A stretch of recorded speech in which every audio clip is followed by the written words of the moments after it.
As we're wrapping up our science fair research unit, I want to share some tips with you on how to create a science fair board that's going to give you the best presentations possible. Your first consideration here is going to be the goal of your presentation.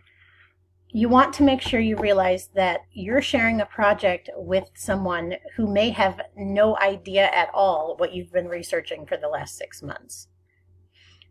Second goal here would be to get the judges' attention at science fair.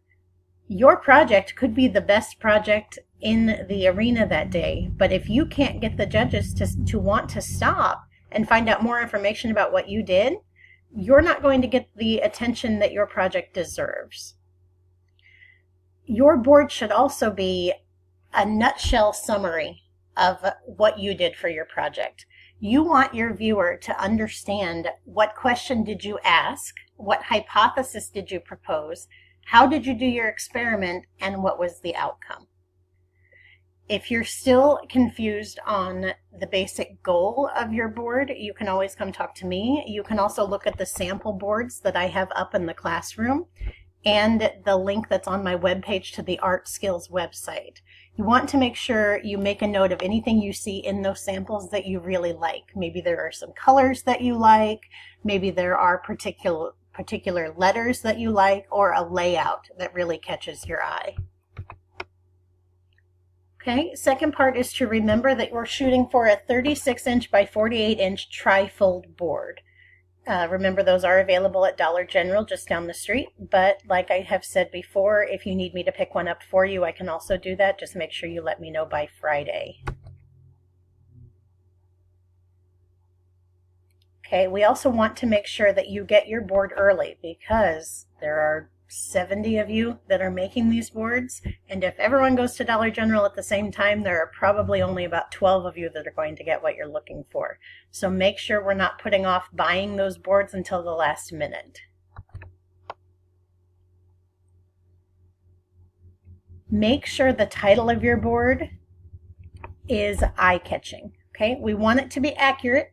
You want to have a title that's relevant to what your research was, but you also want those judges to see your heading from across the room and want to come talk to you. You can pick any color, style, or size that is eye-catching to you, but make sure that you're knowingly considering your font size. Okay, we want to make sure that that writing is big enough to catch someone's attention and also big enough to read. Also, some of those curly scripts that look like cursive handwriting, I've shown you before that those don't always make for the greatest presentations. So make sure you're considering your font that you're using also. You can see in the bottom right over here, you can see the difference here between the size and how that makes that heading much easier to read. You also want to make sure that we're using visuals. Your board shouldn't just have your entire research packet stapled all over it. Those pictures, diagrams, and charts and tables that we've been working on for the past couple of months can really get that information across to the viewer quickly. And they're more interesting to look at than just reading the text you wrote. Make sure if you're using captions that you're explaining what is in those pictures. Make sure you're explaining the diagrams. People want to know what they're looking at. And you can use those visuals to give your project information, but you also want to make sure that we're not covering the entire board with a photo collage, because the more cluttered it is, the harder it is to understand. Okay, here's another example of a great science fair board. You want to make sure we're showing your data. Those charts and graphs and tables that we've been working on, this is where they belong. This is where you're going to shine. You're showing that research. You want to make sure they're large enough and clear enough, and they have captions that explain what they're looking at. Okay, and as we go to create these boards, make sure you have a list of all the information that you need. We don't want to write anything by hand on the board.